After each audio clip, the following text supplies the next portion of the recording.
Hello, hello. Today I want to talk about writing good business and things to do to retain that business. And we're in the industry for a reason, right? We started our careers, we wanted to be life insurance agents. Maybe we did it because, we had some situations happen to us where it was personal and we wanted to help other people. Maybe we did it because we wanted to work from home. Maybe we've always been around insurance. There's different reasons why we got here. And the reasons why we stay here can be broken down to writing good business because writing bad business can take you out of the business. Um, and let me just kind of share, a story. When I first started my career, one of the things, again, new agent, I was doing, basically what my trainer showed me. And over time, I realized that there was a better way to do it.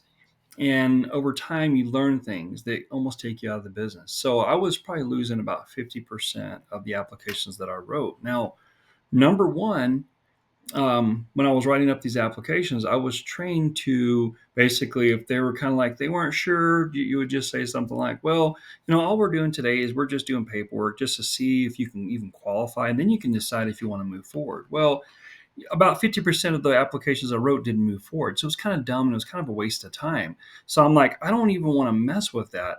I would rather know that people are serious about moving forward and they want to do it. So now, if we get to that point and they're not sure, I'll stop. I don't want to move forward unless they're sure, because if I try to push them, go ahead and do the paperwork and things, I'm probably going to lose that client regardless.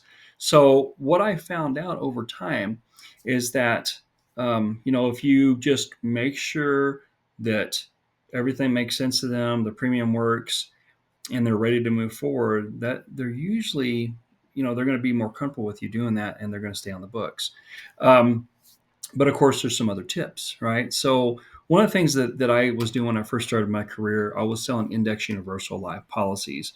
And, obviously an index universal life policy is, it's a life insurance policy. It's for death benefit. It does build cash value. And some people can use it to supplement their retirement. And so we were having some people that were interested in supplementing their retirements with an index universal life because of some of the tax-free ways you can take money out through loans. And so anyways, we were doing that, but we would have people that were, giving us these premiums, 500, 1,000, 2,000, whatever it may be per month.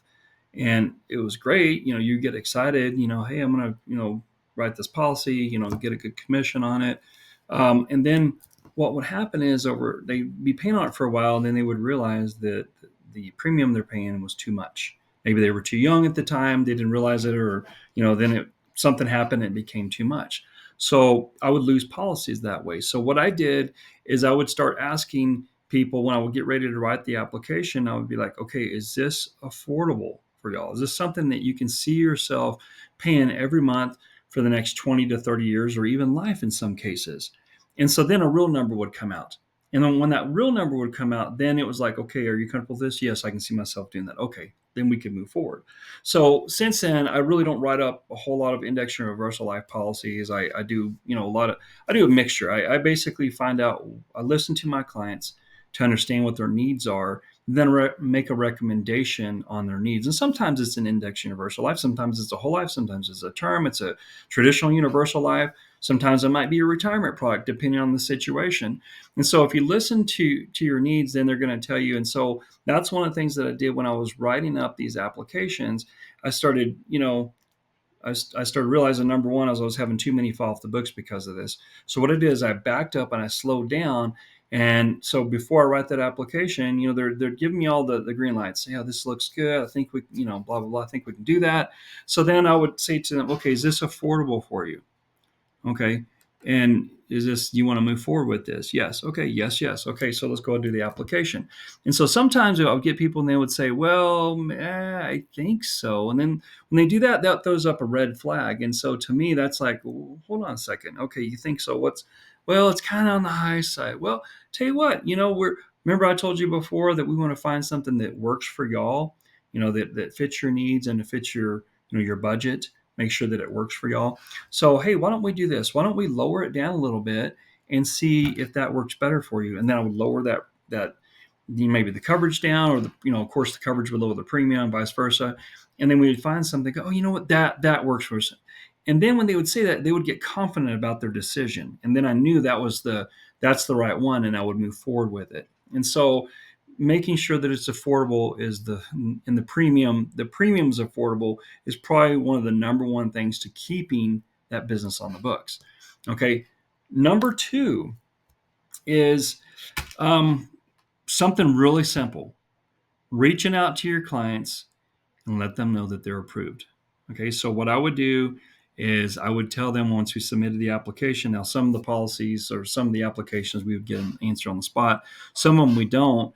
And I would say to my clients, well, what I'll do is I'll reach out to you once you're approved. I'll let you know, number one, you're approved, or if it comes back different, we'll discuss that, make sure it's in your best interest to move forward with it.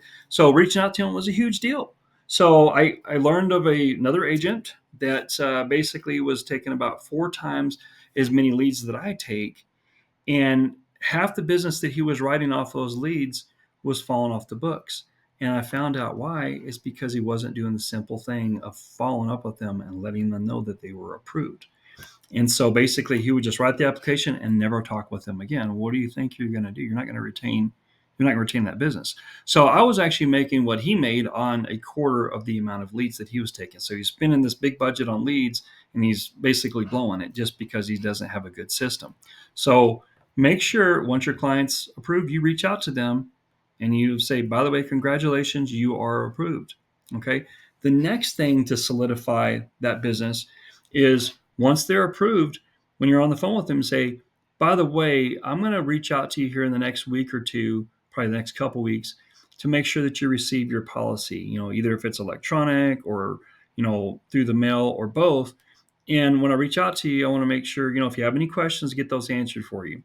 And so I tell them that. And so why do I do this? Well, when I write the application, I'm telling them I'm going to let them know when they're approved. And then when they're approved, I'm going to let them know, I'm going to follow up with them again to make sure they get the policy. I'm doing this because I'm still building that trust. I'm selling them on me, that I'm their agent, that I'm the guy that follows through for them, that I do what I tell them I'm gonna do, because I tell them I'm gonna do it and then I follow through with it. So that builds more trust. That helps solidify you as their agent moving forward, because the idea, you're doing this for a reason, right? Well, this is my career. I want to continue doing this. So when I'm doing that, I'm wanting them to think about me as their agent for their friends and their family, or to come back when I recommend, when I send out information on new products. Oh gosh, he did us good on this. Let's go to him again about that other product that he has. And so, I'm just building my own book of business, right? Continue to build it. All right. So after, once they receive their policy and I'm asking them if they, have any questions, and of course they, many times they don't have questions, sometimes they do, then I let them know that this is bonus right here. Extra tips. You don't have to do this. I would recommend that you do it. So if you're not doing it now, in the future, work towards doing this. But this is where a CRM system would come into play, or, having a system to send out letters or postcards. And so what I do is I send out a postcard every year, and I tell them, I said, by the way, you're probably going to you will receive something through me through the mail and or digitally, that just reminds you that I'm here around your anniversary, and that I offer reviews to my clients. Of course, I'm a phone call, text, or an email away. Remember, I'm your agent for life. Just want to let you know you'll be seeing some things throughout the year, but don't hesitate to reach out to me if you have any questions. So I'm going to send them out a postcard. I'm also going to have, an email campaign that goes out to them every year. By the way, it's that time of year again. Life has changed. Would you like to do a review to make sure that your policy is still sufficient for your needs? And they can schedule a time right on my calendar. So these are some very simple tips to follow.